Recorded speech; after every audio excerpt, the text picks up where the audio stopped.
So I think I'll start. So good evening, everyone, and welcome to the latest one of our Sunset series with Gemma Wren, who is a local resident who's fallen in love with Morecambe Bay. She's been a professional conservationist, working as sort of nature conservationist all her life, not just in this country either, but working abroad as well. And she's here tonight to give us talk about the landscapes of Morecambe Bay. So we were talking there about the night skies, but we've obviously had sessions on history and nature and geology and like natural forms, and we get into sort of artistic territory as well, don't we, on these evening talks? And Gemma's going to kind of bring that together a little bit just to talk about landscape, which isn't a topic that we have ever had before. And really, she's bringing, I guess, a couple of things together. Partly her business, which is Nature Gems, which is wildlife tours. So Gemma's been inspired by the kind of ecotourism that she's seen in other parts of the world, and has been trying to see whether she can develop that in this incredible landscape with amazing wildlife that we have right on our doorstep.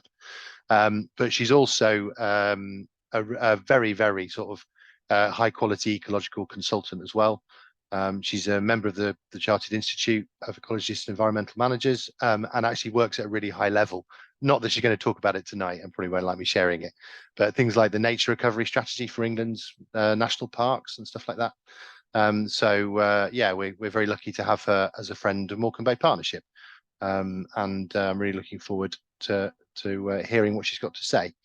I've got a few messages, as always, on the Sunset series, of ways you can get involved and future talks, which I'll come to at the end. But I think the main thing that I did want to share now, before I get onto a couple of small housekeeping-y things, is that this was going to be the last Sunset series of this year, of 2023. But we're not going to be saying Merry Christmas and all that just yet, because there's an extra one that's been added, which is in a couple of weeks' time. So it's a free one, and it's a slightly different format. So basically, the team at Morecambe Bay Partnership have really been sort of wanting an opportunity, I think, to share a little bit about the work that they've been doing through the year. And there are some really lovely films. There's one which is the Back on Our Map, so the Nature Recovery Project, which is sort of end of project film. And there's also the Beach of Dreams that some of us would have seen earlier on this year, with the amazing sort of flags and walks and things that were stationed around the bay. So yeah, so some nice films, and just be good to hear from the team themselves, I think, about what they've been up to. So that's in 2 weeks' time, and then that will be the last one of 2023. So it'll be lovely to see you there, if that isn't already in your diaries and you've not seen them on the website. And then we will, in the new year, we're starting again, and we've got some quite exciting messages, actually, and some ways you can be involved in the ones that are coming up in the new years. But I'll say that after we've finished listening to Gemma. So just a reminder that if you've got questions for Gemma, or thoughts or anecdotes inspired by anything that you're hearing, then please put them in the chat. Gemma's due to speak for about 45 minutes, and then I will put the questions to her at the end, and we'll sort of have a kind of interactive kind of Q&A conversation, and we will definitely wrap up everything by 8:30, if not before. So yeah, lovely to see you all. Look forward to seeing your comments and questions. And Gemma, over to you. Okay, thank you, Tom. Thank you for that introduction. I'll try and live up to to expectations. So I'm just going to share my screen and hope that the technology works. Yeah, can definitely see that. Thank you. Brilliant. Let me just move so I can see as well. Excellent. Okay, so I've done a few talks online like this before, but it's slightly weird not being able to see your audience. So I will still try and kind of engage with you. Apologies if I kind of end up looking elsewhere because I can't see you. So thanks first of all, thanks for having me, and thanks for spending your evening coming and listening to me talk. I hope it will be an interesting talk for you. Really open to thoughts and questions at the end. Just going to sort of outline a little bit about what I'm going to talk about. So first of all, I'm going to tell you a little bit about myself and how I came to be here and why I'm talking about landscape. It's the most awkward bit I find, talking about myself, so it won't take long. And then I'm going to talk a little bit about landscapes, what is a landscape, and a little bit about our perceptions of landscape. And then I'm going to talk about why Morecambe Bay is the best landscape, in my opinion. And then a little bit about sort of the future of our landscapes and what that might look like and what we might need to be thinking about to help protect and enhance our landscapes in the future. The first thing I will say is a lot of this is based on my experience and a lot of it is my opinion. So I'm really open to discussion on that. Not all of what I'm talking about here is absolute fact, and I appreciate people will have different points of view. So first of all, who am I? So hopefully on the left of your screen, there is a picture of me with my binoculars on Humphrey Head. And from a very young age, like lots of people who work in conservation, I was interested in animals. Animals were everything. I was more interested in animals than people. And spent most of my time sort of out and about, usually with our family dog, exploring the natural world. I was out on my bike with my friends, out in the park building dens, the usual stories. Sort of, I was just told to go and play, climbing trees in my garden, spending hours hiding in the branches from my parents, desperately looking for me. And obviously, when I was growing up, I was inspired by David Attenborough, like many people. And the third picture in is me trying to do my best David Attenborough impression, aged 3 or 4. He definitely does it better than me. But he inspired me to want to travel and see wildlife in other parts of the world, but also all the fascinating facts and things we could find out about wildlife, like praying mantis eat their mates and wombats have cuboid poo, and all those kind of interesting facts just really inspired me to want to know more. And as I started going through school, I would do projects around global warming, and until recently, I didn't realise that back then in the sort of 80s, that actually the conservation movement was a relatively new thing. The whole kind of our awareness of climate change and global warming was all just starting to come to the fore. And at the time, I didn't know that that was a new thing. And I think a lot of my frustration through my career has been, well, why, we've known these things forever. Why are we not doing anything about them? And I think that's when I came across Jane Goodall, who was doing lots of really interesting things in other parts of the world, but really working with communities and working on that social side of conservation, as well as the sort of wildlife aspect of things. So that sort of started to inspire my sort of wider view around nature and kind of how we interact with nature. And then I was lucky enough to go to university and do a degree in zoology, again, still very animal focused, and worked at Chester Zoo for a couple of years. I worked with the animals. I also worked giving talks and presentations to the public. And I was lucky enough to join a friend of mine doing a PhD as a field assistant studying fruit bats in the Indian Ocean. And that's really where my whole sort of rounded knowledge of ecology came into being and sort of drove me down a sort of holistic approach to conservation, not just thinking about the animals, but actually thinking about how they interact with the environment, how we affect how they interact with the environment, how climate affects that. And spending days sitting in a mango tree watching hundreds of fruit bats gave me lots of time to think about these things. And I was then lucky enough to do various conservation jobs and ended up working for the National Trust, who I worked for 13 years in total. starting out sort of as a ranger, then managing ranger teams, and then more strategic big landscape scale partnership projects.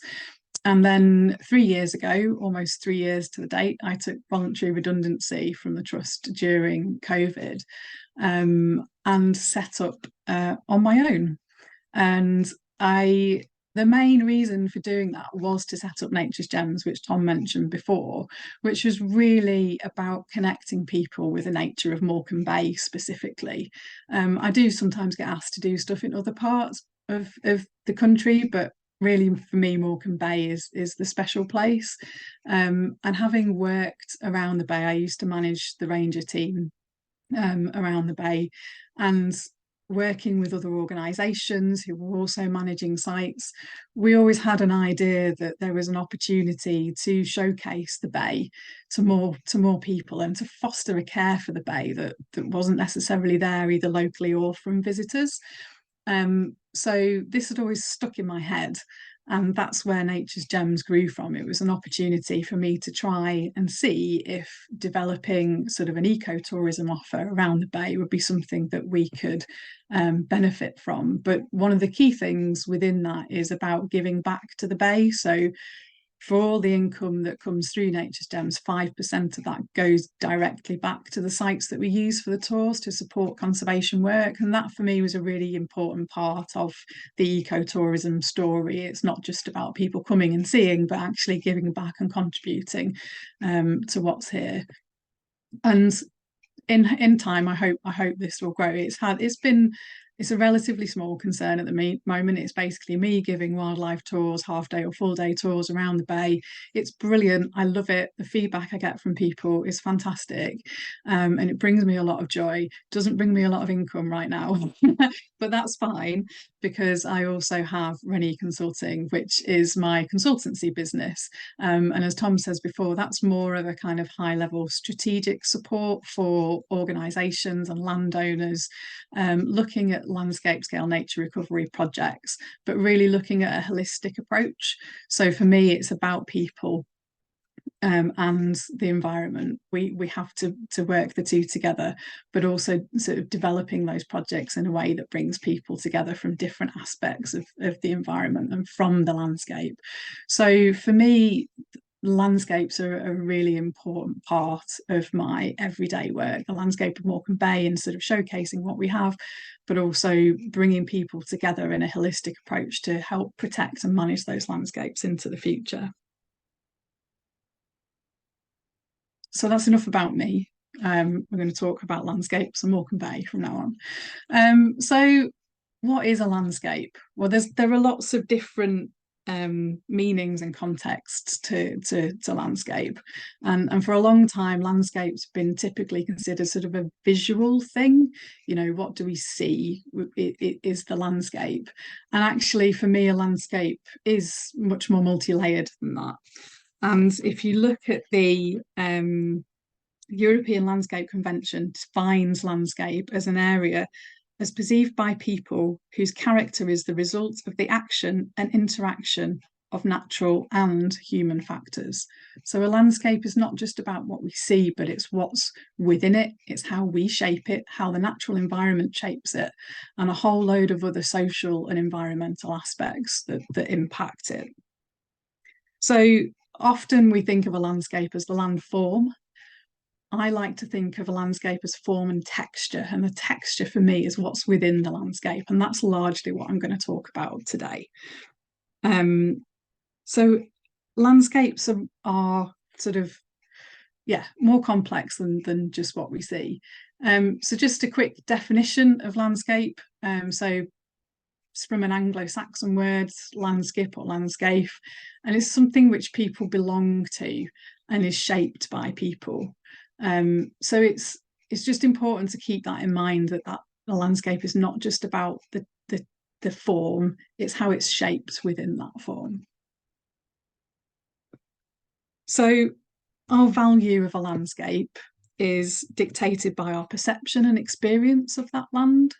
So your perception of a landscape will depend on how much you know or experience it, how much you're connected to it. And the use that comes down to our use of that landscape. So, say a farmer who works the land will have a different perspective to a holiday maker who enjoys the land, who goes for a walk, sits and enjoys what the view. And that will be different to someone else who lives and works in that area, depending on how they use that area for their work and their daily life. And again, that will be different to someone who makes policy about that landscape and how that might look, particularly in our protected landscapes. And they may well make that from afar, from using research and science and information that's available to them, rather than how they feel within that landscape. So there are three different key elements to how we perceive landscapes. And these three different lenses are sort of, they're called capitals. I won't go into capitals because it gets very complicated. There is fundamentally a lot of our systems approaches these days are based on 6 capitals. I'm going to focus on 3 today, which are natural, social, and cultural. So natural capital, just to give you an idea of what I'm talking about, natural capital, which you may well have heard of, are the aspects of the natural environment that provide benefits to people. So we can sort of quantify what a sort of value on those natural aspects. The social capital is about the networks of relationships among people who live and work in a particular place. So it's really about those social linkages within the landscape. And then the cultural is about the diverse ways that people deal with and influence the natural resources within that landscape. So social and cultural are slightly different. One's about relationships, one's about how we influence the landscape. And those are the main 3 aspects that are kind of going to feed into what I talk about today. So landscape has a multifaceted value. And I'm not expecting you to read everything that's within this slide. This is the most wordy slide I've got, so apologies. But this is just to demonstrate that landscape is a multifaceted thing. So the wheel on the left is used in our national landscape character assessments to help define specific landscapes. So Morecambe Bay is part of 2 or 3 different national character areas, and these are defined based on these elements within a landscape.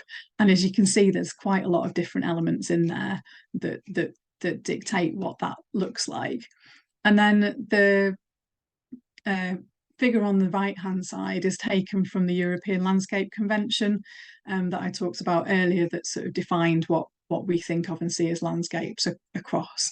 So there's lots of different elements to a landscape, and there's been lots of research done that sort of talks about how we interact with our landscapes and and shows how we value them. So again, I'm not going to go into too much technical jargon here because there's a whole realm of psychology that goes into landscape visualization and eco-psychology. But fundamentally, what I'm trying to say here is that our relationship with the landscape is multi-layered. It's not just about what we see.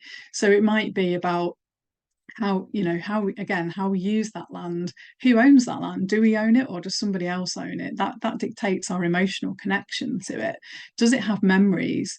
Does a specific landscape smell or sound different? What about colors? And I'll talk about green a bit later on, but what are the colors and things that define that landscape? So there's a whole bunch of things in there that we don't really all think about. The average person on the street does not think about all of this complexity when they think about landscape. They might think about landscape, oh, that's a nice view. If you think of the Lake District, you think of a view of the mountains, that's the landscape. But there's so much more to it than that. So there's a concept, our connection to the lands is really important here, because it dictates how we feel, and there are lots of different ways we can connect with the landscape. So there's a word called biophilia, which you might have heard of. It was made popular by E.O. Wilson, one of our famous naturalists, but it wasn't actually created by him. But it's essentially an idea that the fascination we have with nature stems from innate biologically driven need to interact with other forms of life, such as animals and plants. So biophilia is this concept that, you know, our lives are made meaningful by those interactions with what's within the landscape. And the Romantic era was really built around this kind of more of that emotional connection. So the arts and crafts, the writings and the poetry of the likes of Wordsworth and Coleridge, you know, they gave people a perception of landscape that was of its time, but that is kind of held within history. And if people think of beautiful landscapes, they might think of daffodils blowing in the wind. They might think of those words of the feelings within the mountains, and that is something that kind of hangs on today. And actually, our landscapes have changed so much, and our perceptions of what those landscapes should look like has also changed, particularly in the conservation world, but also we're used to this kind of green and pleasant land sort of thing, and actually that concept is perhaps not great if we want to see our landscapes being really rich and enhanced in the future. So that feels quite sort of complex and heavy, and there's a whole load of science and stuff in there that is really interesting to dig into, and I could kind of talk to you for ages about, but I'm not going to, because it will bamboozle you, because it bamboozles my head. But I think it's just showing that, you know, there are multifacets to a landscape, and actually that human connection and that social cultural connection is a really important part of how we value and see a landscape. It's a really complex relationship. So I think within that, we sort of know that we've lost a lot of these connections to our land, to nature, and we need to start to reconnect with that and protect these landscapes for the future. And again, I'll talk a little bit about that further on. But I think, you know, we're obviously all here because we have a connection or a care for Morecambe Bay. So now I'm going to take a little bit of this science and take it to Morecambe Bay and sort of show you why I think Morecambe Bay is the best landscape as opposed to the Lake District. Controversial. So some of this information you may already know and have been told, but I'm going to sort of refresh you anyway, because I think it's good to remind ourselves why the bay is so special. So why is it special? It's the largest intertidal estuary in the UK, the second largest bay in Britain. That's huge. We have this amazing thing on our doorstep. It's one of the most important wildlife sites in Europe. Lots of people bypass it on the way to other iconic landscapes like the Lake District or Scotland.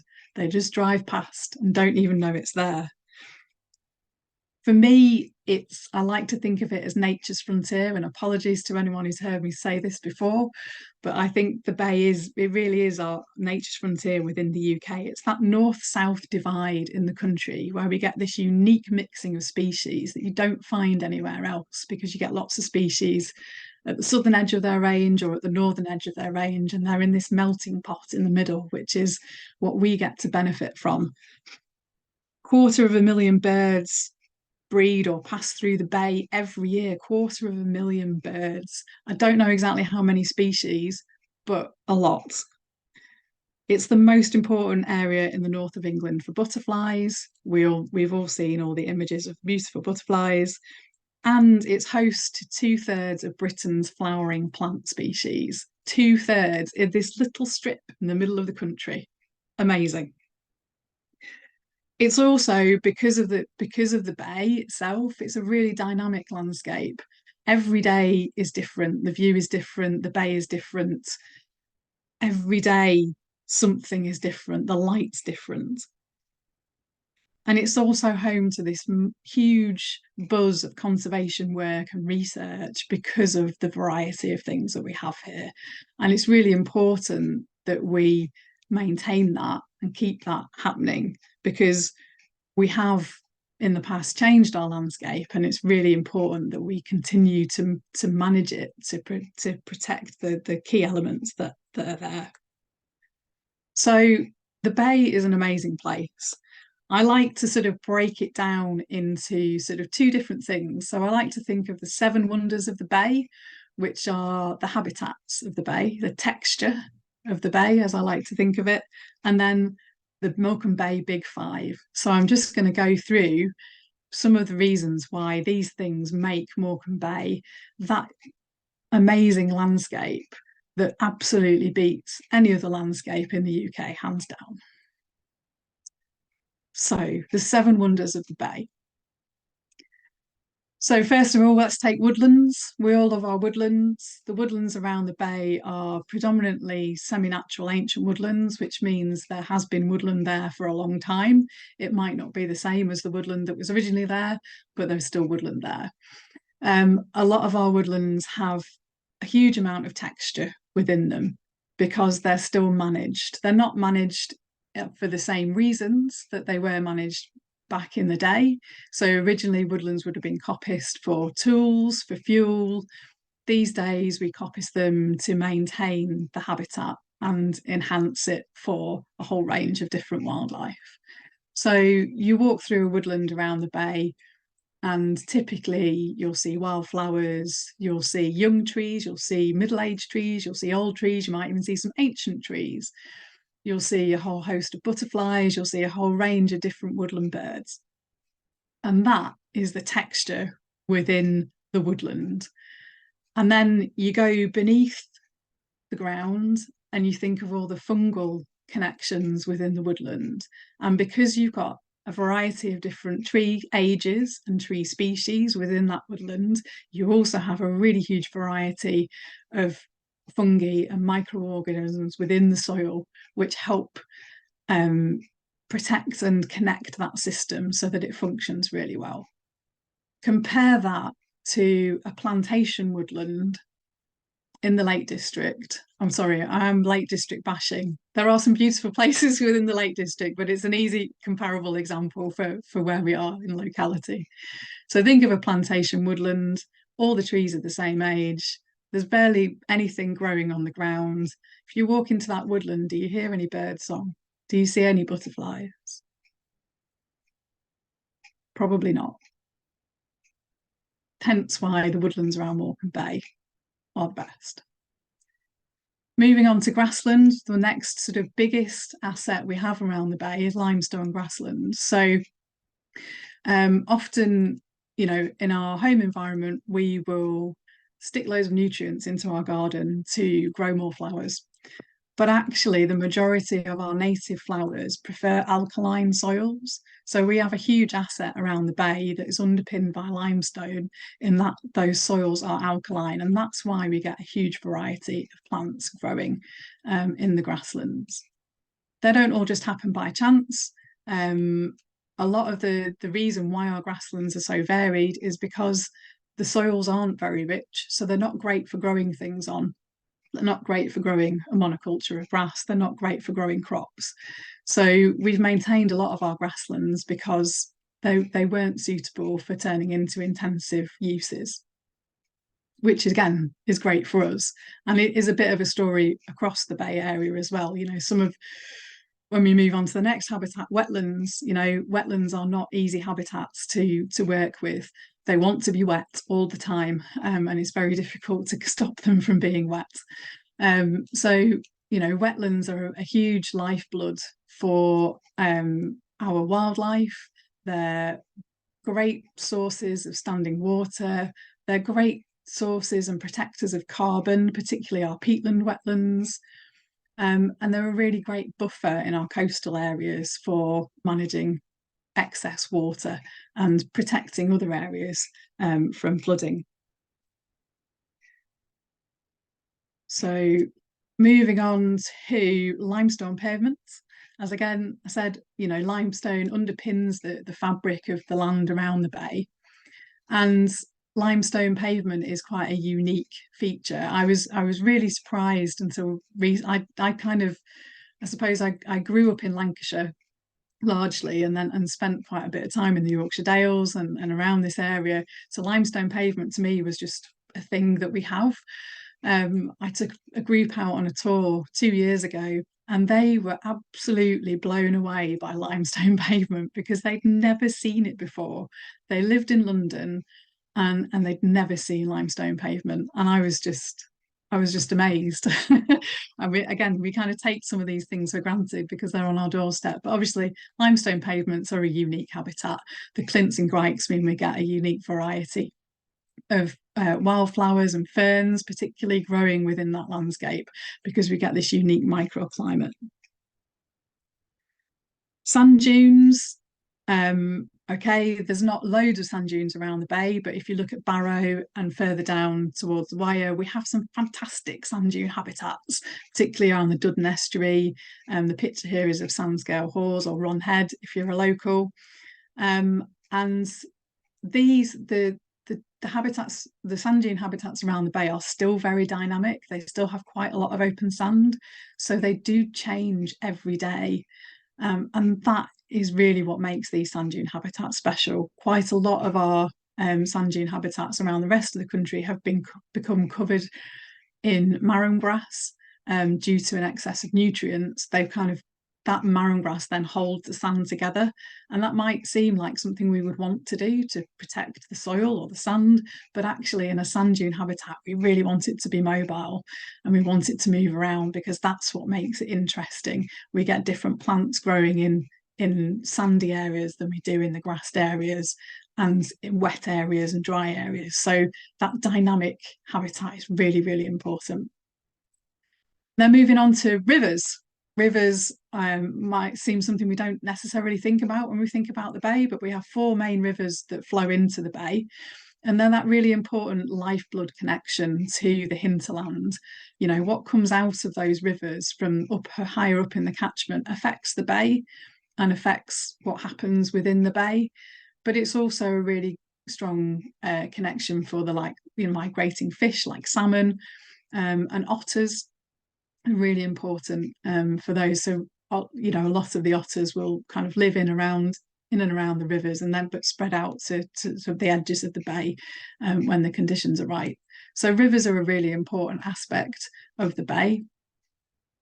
And then last but definitely not least, mudflats and salt marsh. Now, mudflats obviously make up the majority of the bay itself. Really important, nutrient rich, full of worms, full of mussels and cockles, which are perfect for feeding that horde of birds that come through the bay every year. And then salt marshes, again, are really important feeding grounds, but they're also a really important carbon storage. They're like a sponge. They do move, so salt marsh is harder to sort of say, yes, this is really good because it moves from side to side. And if you're local to the bay, you will have seen the salt marsh accreting around Arnside and disappearing in other areas. But it is a really important habitat. It's really important that we protect that from too much disturbance because a lot of birds will use it as a really good area to rest and recuperate and feed.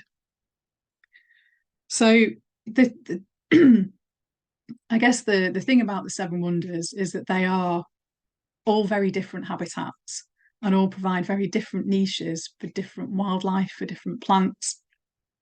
And we have them all around the bay. And this isn't a definitive, these are the only things we've got. These things are dotted around the bay. There's a mosaic of them that connect together. And that really underpins then the variety of life that lives within those Seven Wonders. And that's when we get to talk about the Morecambe Bay Big Five. So the Morecambe Bay Big Five, there are different versions of the Morecambe Bay Big Five. This is my version. Again, really happy to discuss. I think it's very hard to pin down 5 things when we've got so much around the bay. So some of it is grouped. So number 1 on my Morecambe Bay Big Five are orchids. As you can see, this slide shows a variety of different types of orchid. We've got dark red helleborines, fragrant orchid, lady slipper, and bee orchid. four of, where's my, over 15 different species of orchid that we have just within Arnside and Silverdale AONB. We have a quarter of the UK's orchid species in this area, which is amazing. And if we go a layer down from the orchids, so we've got orchids in our grasslands and on the edges of our woodlands, we go a layer down from that again, we go back into the soil and the fungi and the importance of really healthy soils. So orchids all have a unique relationship with a fungi that lives in the soil. So each different species of orchid has its own unique relationship with a fungus that helps to feed that orchid. So the majority of an orchid's food comes from that fungus bringing in nutrients from the soil around. Also amazing, but if we don't have those fungi in the soil, we don't have the orchids, which is one thing they discovered when they first started to try and grow lady slipper orchid in captivity. They couldn't really understand why they couldn't do it just from seed, but they needed that fungal connection to be able to make it happen.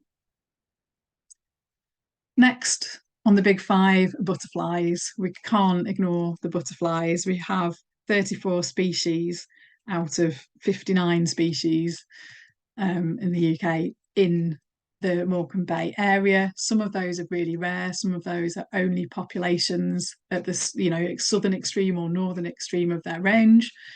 And again, butterflies are about the layers and complexity.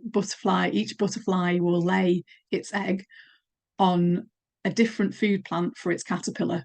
So it's really important that we have all of those different food plants within the landscape. And a lot of our woodland management work is done for butterflies, for fritillaries, because they lay their eggs on violets, and those they grow on the woodland edges. So a lot of our coppice and ride management is to help the violets grow so that the fritillaries of caterpillars have got something to feed on and grow. So it's all interlinked, and it's really, if we don't have one, we don't have the other. And it's really interesting that we still have this huge variety within the area.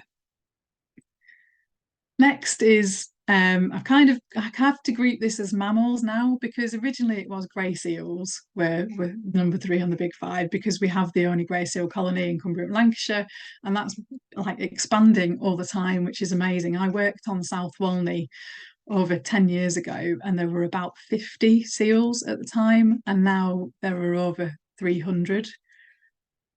It's amazing how much that colony has grown in that period of time.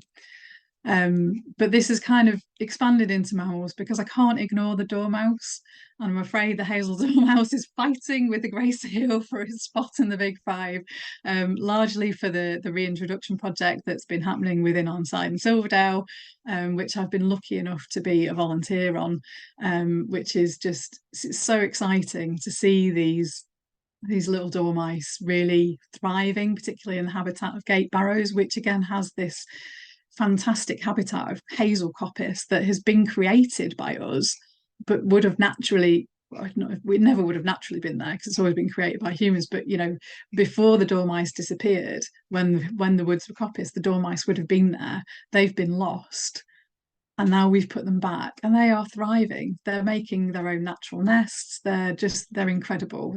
And they won't stop breeding and moving. So it's amazing. And then I couldn't not mention deer, who have quite a big impact on our landscape, through their presence, but also in numbers can be a challenge to how we manage some of our landscapes. And then otters, because we've seen quite a big comeback in otters over the last sort of 10 years, and they seem to be doing really well at the minute. The most charismatic of the big five is the natterjack toad. Most people think I'm strange putting the natterjack toad up here. I love the natterjack toad. He's an amazing little creature. It's a toad that crawls, it doesn't hop. It has this lovely yellow stripe down its back, and a fifth of the entire UK's population lives at Sandscale Hawes. A fifth of its entire population. that is so important. It's very niche, and most people will probably never see an Atterjack toad, but you'll certainly hear them on the sand dunes calling in the spring. The males have a really loud call which can be heard across the Duddon estuary. They're incredible. Definitely worth a walk down on a sort of late April evening in the dunes to hear the natterjacks calling. And often the National Trust will do sort of guided walks to help you catch a glimpse of them. And then last but not least, birds. Again, I have to group the birds because, like I said, I don't know how many species of birds we have around the bay, but a lot. And again, that's because of that texture. You know, we've got woodland birds like the hawfinch, we've got ringed plover who live on the shingle banks, we've got gulls that live on the dunes, we've got green woodpeckers who live in our grasslands, we've got the eider who make use of the land and the sea. I couldn't pick a specific bird. You know, we have birds of prey like the osprey and marsh harriers, and again they're here because of the seven wonders, because of that texture of the landscape that we have. And again, in a landscape where you don't have that texture, where it's sort of a monoculture of form or function, you don't see all this variety of wildlife. And that for me is why the bay is the best landscape. So I've talked quite a bit about, and you'll be pleased to know I'm coming to the end. I've talked quite a bit about content versus form, and I think that's really sort of my point of this talk, is to try and get you to kind of think a bit more about the content of a landscape and not just the form of what we see visually. You know, Morecambe Bay is an outstanding landscape because of its variety, because of its variety of landform and the content within it. And that changes over time. And some of those changes are natural, some of those changes are man-made. And, you know, some of those for good, some of those for not so good. But that kind of content of a landscape and those layers of a landscape to me are really important. And they're things that, you know, people outside of my field don't think about. You know, you wouldn't kind of walk through a landscape and just sort of think, oh, I wonder what texture is in here, unless you're me. And don't get me wrong, I love walking in the mountains of the Lake District. I love the physical challenge that gives me and the feeling I get when I'm out there. But I also find it very difficult not to look at some of those landscapes and just feel a little bit sad that the only bird I've heard that day is a skylark, and the only flower I've seen is a cotton grass. That those little things to me sort of kind of make me stop and think and go, oh, okay, actually, yes, this is beautiful to look at, but what's in it? And I do a lot of that, probably to my detriment, because it spoils some of the fun I have in those landscapes. But it's just, I think, you know, a lot of people will see a beautiful green field, like the fields in on the left there. You know, that bright green is what we associate with the green and pleasant land. Actually, that bright green is really bad. That mucky green in the middle is more of what we want to see. And one day I will write a book called 50 Shades of Green that nobody will probably ever read, and it will be full of all my ramblings. But I think, you know, we see bright green and we go, oh, wasn't that a beautiful bright green field? And actually, no, it's not. It's not. It might be to a cow who lives in the shed fed on silage, but it's probably not really to anybody else. So I think content is as important as the form of a landscape. You know, mountains and that geology and limestone pavement and limestone scars are really, you know, that kind of bare sort of earthy geology is really important. But to me, it's kind of what layers come from that. Where's the soil? What's growing on that? What's living in that? And how does that all kind of fit together? So the future of our landscape, ironically, we were talking about the Eden project before we started this evening. And I'm not suggesting that this is the future of our landscapes, but it just kind of felt like a sort of good illustration of, you know, is this what we want our landscapes to be look like and be represented in the future? Or do we want them to be more Morecambe Bay? what is it that we want from them, we think they need. And I think for me that variety, that layering is really important. And what's really important about that is the people. It's not just about what's there, it's about the people and how we as people interact with and value that landscape. Within conservation, we've done all the easy stuff. We've done the stuff where we can look after nature reserves, we can look after bits of woodland, we can encourage people to manage land in a slightly different way. But actually, if we really want to make big change and create resilience within our landscapes, we really need to tackle the social challenges, and that's the bit that is hard. And for me, sort of talking about landscapes and the textures of what's in a landscape is about sort of starting that conversation about how we connect with landscapes, how we value what's within them, and hopefully by sharing our enthusiasm for these places with other people, and stopping and noticing and going, oh, what's that? Why is that there? Or why is that not there? It provokes something that makes us think, oh, actually, what is my connection to this space? Why do I care about this space? Why should I care about this space? And then what might I go away and do differently as a part of that interaction? So I think sort of what I try to do with my tours, it's sort of what I try to instigate in the big project work I do. And there's lots of this isn't a new concept. I'm not saying I'm creating anything new here. There's lots of really good projects going on out there, like the Bay Wellbeing, and other projects that are really working on this. But it is the biggest thing we have to tackle, and we have to do that by starting to talk about it. And hopefully this has been the start of you going out there and having a look at the landscape around you and thinking about it maybe in a different way, and thinking about what it means to you and what it might mean to other people. And I think that it's very easy for us working in conservation to sort of preach to other people about sort of what's there, but actually I think we need to be really tolerant of other people's experiences, and try and see and understand from other people's point of view what's there. So really spending time understanding those social challenges and how we can make these things meaningful to people's everyday lives, really.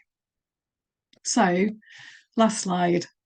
I have run over a bit, apologies. So I just wanted to leave you with this sort of saying from Tristan Gooley, which is, it should be expected we will find wonder in a vast mountain landscape, but it is a more serious challenge to find wonder in a hill, and it is a great achievement to find it in a molehill. I hope you'll go away from this and share your enthusiasm for the Bay with other people, and help sort of spread that care and awareness, and share your passion for the area, and hopefully engage more people with the most beautiful landscape that we have. Thank you. Thank you very much, Gemma. That's brilliant, and very thoughtful as well, and beautiful quote just to finish off with. So we'll send a round of applause over the ether to you. So we've got a couple of kind of immediate questions that have come up in the chat, which I'll put to you, and then I'll do a trail for one of the talks that's coming up, because I think which is a kind of literature one that's going on, the literature of Morecambe Bay, and I think the two potentially are quite well. They link together really nicely, I think. But just a couple of points that have been raised to put to you straight away. So first one here. So thank you, Alan and Carol. So they're recommending a tour with you. So they're obviously they've been out with you already. So the question here is around, so any thoughts on how seascapes relate to landscapes around the Bay? And then a question, so are they kind of different, or are they sort of nested and mingled and sort of so closely intertwined that you can't really pull them apart and tell one from the other? I think I'd say certainly for the immediate land around the bay, they're integral because the way the seascape interacts with the landscape is integral to sort of what we find there. So the likes of salt marsh, some of our limestone sea cliffs, sand dunes, they're integrally linked to that seascape. You can't escape that. I think probably as you go further inland, less so, but certainly those immediate interactions. I mean, if you think of sort of standing on Humphrey Head and looking out, that is that escarpment is defined by the seascape. It stands up in the landscape, but above the seascape, and the wind blows off the sea. The salt marsh is there. I don't think you can separate them. But I guess as you go further inland, that becomes less of a thing. But then the rivers then become that connection to the seascape. So you could argue that, yeah. Yeah, and the estuaries as well, I suppose. Yeah. But yeah, I think it's a good. I think they're very hard to tease apart. If you imagine standing on somewhere like Arnside Knot, and you didn't have the bay there, and you had I don't know, silage fields or something, or arable fields as far as the eye could see, it would be very, very different feeling, wouldn't it, to be on the knot? So thank you. And then Gilly, or possibly Gilly, but Gilly hasn't asked you a question, but I think it's very interesting just to kind of explore a little bit more your thoughts on it. So it was where you were talking about driving past Morecambe Bay to get to the Lake District in Scotland, and Ginny just said you let them keep driving past. And I think what I find interesting about the way that you've talked this evening is that the love of Morecambe Bay like just comes through so clearly, really, really brightly. And actually, what I heard you say was that you absolutely love Morecambe Bay, and you're a real passionate advocate for it, and you want, you clearly do want people to come here and enjoy it as much as you do. But you're really not talking, I don't think, about some kind of exploitative relationship with the area. You're clearly wanting people to sort of understand the subtleties and actually come away from an interaction with Morecambe Bay wanting to care for it and care about it, and not just sort of not as a kind of maybe mass tourism experience like in Thailand or whatever, where the beaches are totally ruined, and that's really, really hard to pull off. And I just wonder how optimistic you are, or what you feel in terms of the balance, I guess, of loving this landscape and wanting to promote it, but doing so in a way that invites care and sort of responsibility. I don't know if you've got any more thoughts about that. Yeah, I think it's a really good point, and it is a really challenging thing when you're encouraging people to come to an area. I think I think it can be done well, and I think it can be done in a way that supports the local economy and supports a sensitive use of the environment. I think there are lots of places that do it really well. In my vision for sort of the tour side of things is something that is the way that, it doesn't have to be me doing this, but that is the way that people experience the nature of the bay. They can if they're people who know where they're going and stuff, that's fine, they can go on their own. But people who are coming who don't know the area, that is how they would choose to come and experience it, because they're getting an experience, they're taking something away from it. And it's done in a really well managed way. It's done in a thoughtful way that works with the people who manage the land. I'm lucky enough to be able to work with all the different organisations who look after bits of the bay, and I would never do anything that put in jeopardy the work that they're doing. And I will make that very clear in the conversations I have with people.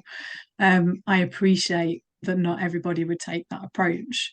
And if people, say Eden comes and lots of people start coming in, there would be more than just I can cope with. And there may be other people who choose to exploit that in a different way. And that becomes quite difficult to manage. But there are places in the world that do this stuff really well. And I think we can learn a lot from them. I think there are also some really good, there's some really good, strong partnership working around the Bay between those different organisations, with Morecambe Bay Partnership leading some of that community stuff. I think we can do it well.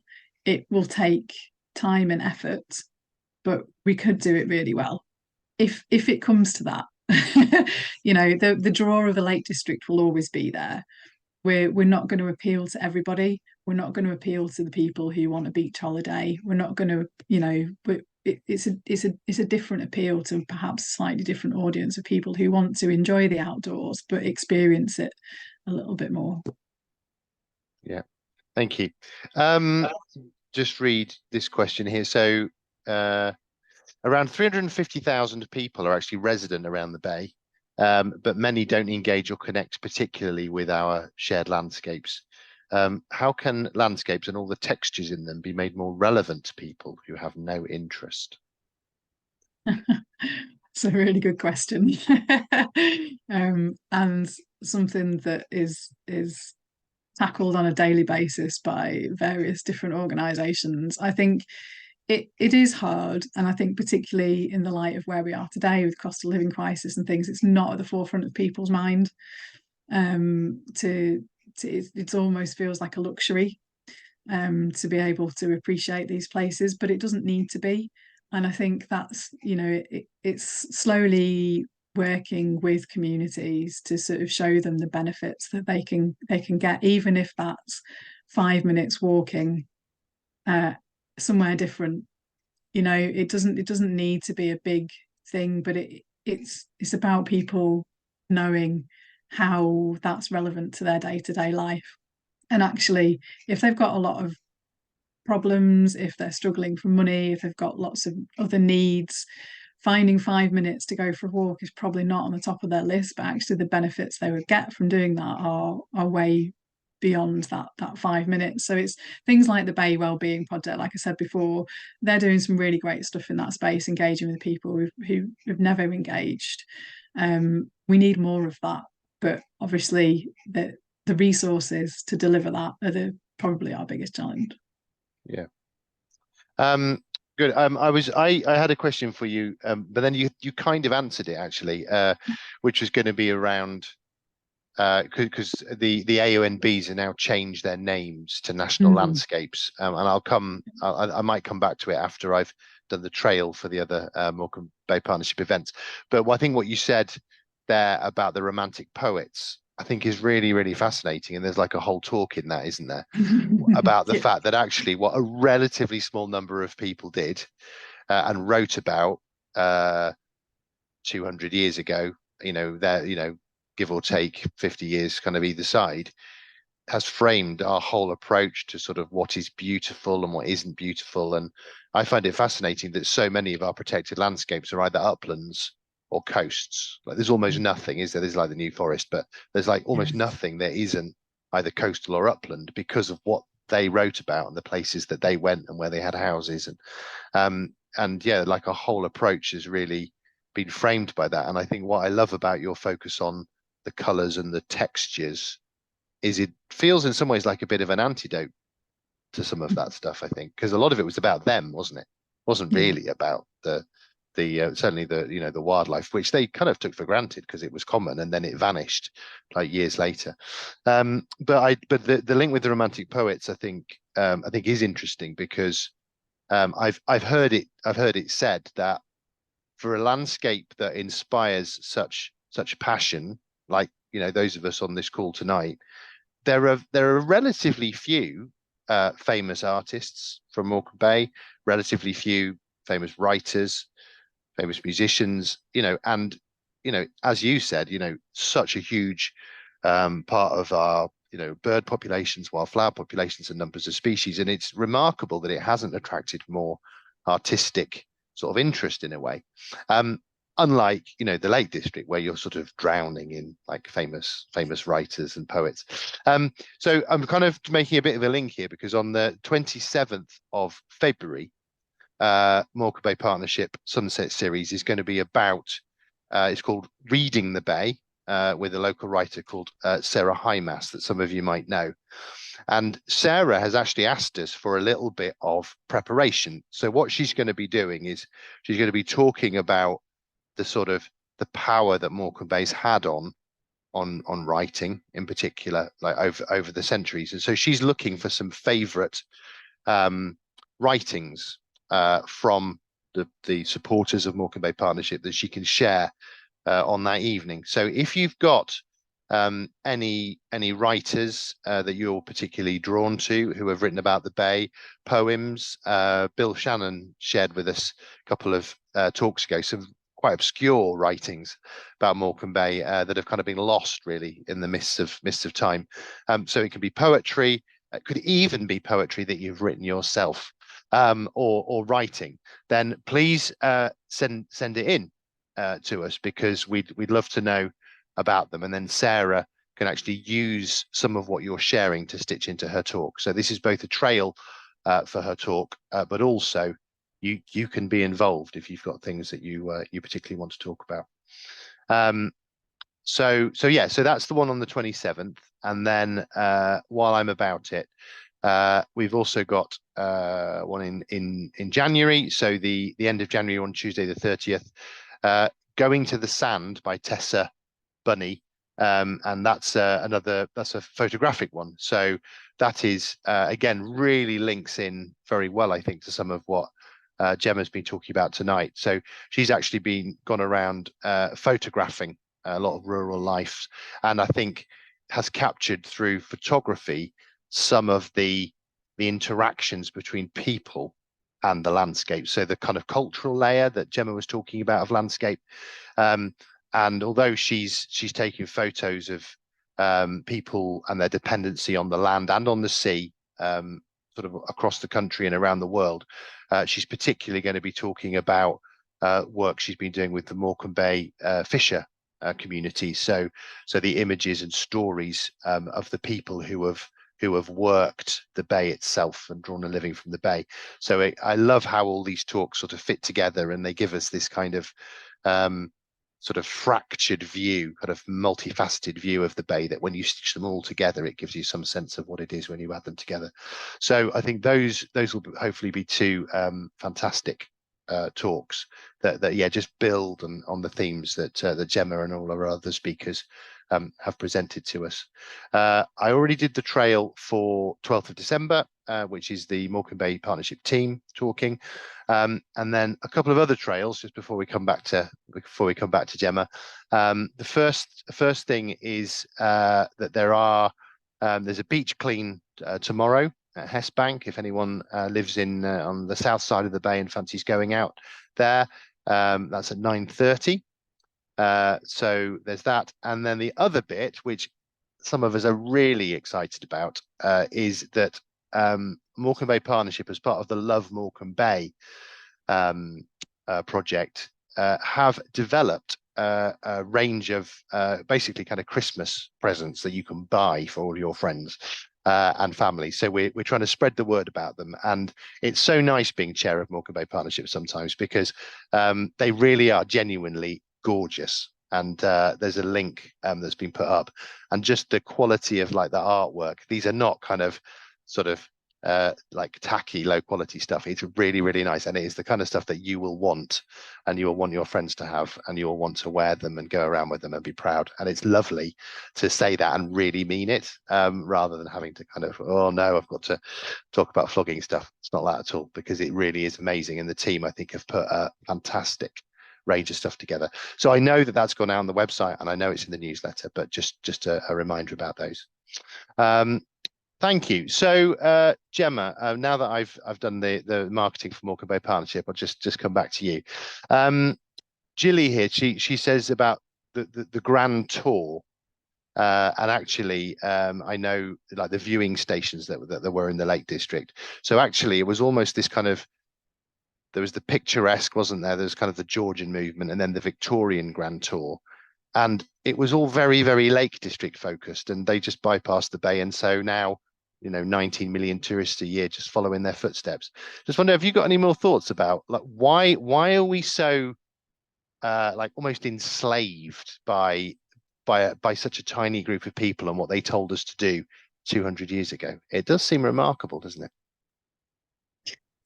Yeah, that's interesting, isn't it? I think I don't know, I probably don't really know enough about literature and the impacts of sort of classic literature on our kind of thinking, but I guess those kind of things are things that we're kind of taught at school, aren't they? They're kind of classic English things that we're given to look at or told about. And yeah, I guess they were the people with influence at the time, weren't they? They were the people with the money and the influence at the time. And perhaps lots of people around Morecambe Bay did write about stuff, but it never went beyond kind of community sort of Yeah. reading and sharing.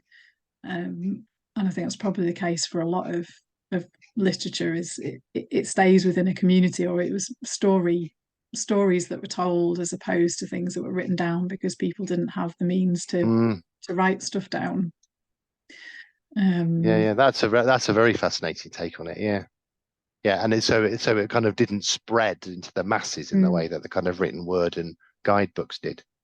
yeah, But you mentioned sheep earlier on, and I don't want to get too much into the landscape politics of sheep, but yeah, it is a phenomenal just how as humans we do tend to sort of follow the herd, don't we? And sort of we go places because that's what other people do rather than seeking out it for ourselves. And I think perhaps that's yeah, why Morecambe Bay has such sort of passionate supporters, like the people who love it. There might not be as many, but the people really, really love it because I think you have to discover it yourself, maybe a little bit more. yeah. I think it is a bit of a hidden gem, and I get kind of comes back to that point around sort of sharing it and not making it a hidden gem anymore. Yeah, But yeah, I think it is. It's not just about sharing it with visitors. Again, people don't always connect with what's on their doorstep either. So it's sharing that love for it and giving people an opportunity to make something of it in a way that works for them. And I think it is one of those, I'll always seek out those less well-known places because I don't like crowds. yeah, and I like to find the nature, and it's not usually where all the people are. So I think we as humans we follow because it's easy to follow. It's not always easy to kind of find out for yourself. And in this day, trying to find stuff, trying to find things these days is like, you go into the internet and you're like, where do you go? yeah, yeah, It's easy just to go to the popular sites and go, oh yeah, I'll go there because that's what somebody said. So it's yeah, it's easy to follow, I think is my answer. It's less yeah, easy to do your own thing. yeah. Thank you. And yeah, I just final question. That was another one I was going to ask earlier on, and then I'll just have a final trawl of the comments that people have been leaving, and then we'll let everyone go, and including you, Gemma. I'm just interested. So especially given the title of your talk about landscapes, and as I think most people know, I live in Silverdale, so I live in the Arnside and Silverdale area of outstanding natural beauty, or don't anymore because it's now the Arnside and Silverdale National Landscape. And I just wondered, given that you've done a lot of work on kind of nature recovery for the protected landscapes for AONBs and national parks, just wondered whether you had any take on kind of why is that word come back, if you know what I mean? Why is there any kind of like underlying message or any kind of reason, do you think, behind the fact that we're now a national landscape? And do you think that will make a difference to the way that uh, these incredible areas are looked after or funded? It's a good question. So I think largely it came from the Glover review, which basically sort of said that AONBs weren't on the same footing as national parks, and lots of people didn't know about them or understand what they were there for. So the national landscapes title came from trying to put them on a par with national parks, if you like. So they're not national parks, they're national landscapes, but essentially trying to put them in the same category as national parks. I don't know how much difference it will make because if people still don't know where they are, then they still don't know where they are. But I think there is a lot of, they've done a whole load of rebranding and things to try and make it a bit more popular and kind of bring those together as a group of landscapes as opposed to being separate entities. So that maybe if somebody searches national, they'll find all the different AOMBs, or used to be AOMBs, in a way that they wouldn't have found them all together in one place before with that similar sort of place. So I guess they're trying to create an identity that if people go somewhere and they see that identity and they go somewhere else and see it, they kind of go, oh, this is the same sort of thing. It's part of that. But I think that there's still a struggle to get to the same sort of status, if you like, as national parks, and you could argue that national landscapes don't want that same status, if you like, but that, I suppose, it's the recognition of what those teams do within those landscapes to help protect them. Yeah. Okay, thank you. Yeah, so it's national. Yeah, I hadn't really thought about it like that, but yeah, so it's national park and then national landscape. So the idea is that they're kind of, they're given an equivalence. And I suppose we should probably be thankful, should we, that the fact that their landscapes, not parks, suggests a slightly different amount of mass visitors. I don't know, but that's great. And the removal of the word beauty is interesting, isn't it? And I guess they say beauty's in the eye of the beholder. And I wonder whether that word beauty was seen as not, maybe, I don't know, not as supportive of the idea of bringing in the nature recovery, possibly, as a landscape might. I don't know whether that was a reason behind it. Yeah, I think some of again, you kind of delve into those layers of what's within a landscape, and I think the beauty element, as you say, is quite subjective. So it can be very different to different people and how they're using that landscape. And it kind of implies, again, that visual aspect. Yeah. Whereas actually the nature recovery stuff isn't necessarily a visual thing. It will impact visually, but it isn't a visual thing. It's a different, And I think you've explained it very well with the number of layers in your diagram, where there's at least 5 where you were sort of doing the geology and then the biodiversity and the land use and all of that. So yeah, I can really see how landscape is a more like giving sort of concept maybe than something that's just about beauty, because it's all the layers, isn't it? It's the people and the wildlife and the geology and the landform and all in together. Yeah. Thank you. Just looking through the comments, people have really, really enjoyed it, Gemma. Found it very, very interesting and inspiring and thought-provoking, which I know is what you were wanting to do. I think we'll all go away just thinking a little bit more about what landscapes are and all the different layers and why we love the places that we love as much as we do. So yes, as Teresa just said, thank you very much for your love and passion for Morecambe Bay, because it is very infectious. Thank you. Good. All right. Well, good evening. That's all right. Good evening, everybody, and we'll hopefully see you at the next one in December. Because I'm not going to wish Happy Christmas yet. It's too early. It's November, so I've got to see you in December, so I can wish you all Happy Christmas. Thanks very much. Thank you. Bye. Thanks very much.